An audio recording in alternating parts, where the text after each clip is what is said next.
ঈশ্বরের শুধুমাত্র একটাই ব্যক্তিগত নাম রয়েছে। সাধারণত বাংলা ভাষায় এই নামটা জিহোবা বলে অনুবাদ করা হয়। ঈশ্বর তার ভাববাদী যিশায়ের মাধ্যমে বলেছিলেন, আমি প্রভু, আমার নাম জিহোবা। যিশায় 42:8। কিন্তু আমরা যখন এটা বাইবেলে পড়ি তখন এখানে সদাপ্রভু নামটা পাই, জিহোবা নামটা পাই না।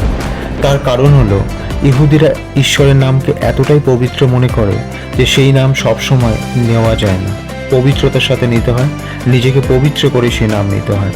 তাই তারা জিহোবার জায়গায় সদাপ্রভু নামটা ব্যবহার করেছে। বাইবেলের প্রাচীন পাণ্ডুলিপিতে এই নাম প্রায় 7,000 বার পাওয়া যায়। অর্থাৎ ঈশ্বরের জন্য ব্যবহৃত যে কোনো উপাধির চেয়ে এবং অন্য যে কোনো ব্যক্তির নামের চেয়ে তার এই নাম আরও বেশি বার ব্যবহার করা হয়েছে। বাইবেল বলে যে ঈশ্বরের একটাই নাম রয়েছে, তবে ঈশ্বরের জন্য বিভিন্ন উপাধি ও বর্ণনাও পাওয়া যায়।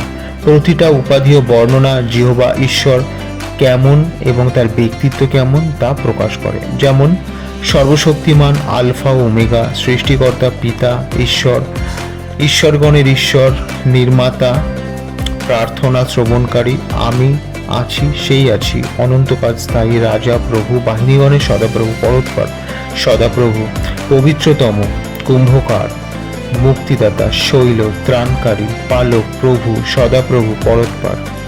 আমরা এগুলো পাই বাইবেলে, যেগুলো ঈশ্বরের নামের পরিবর্তে ব্যবহার করা হয়েছে।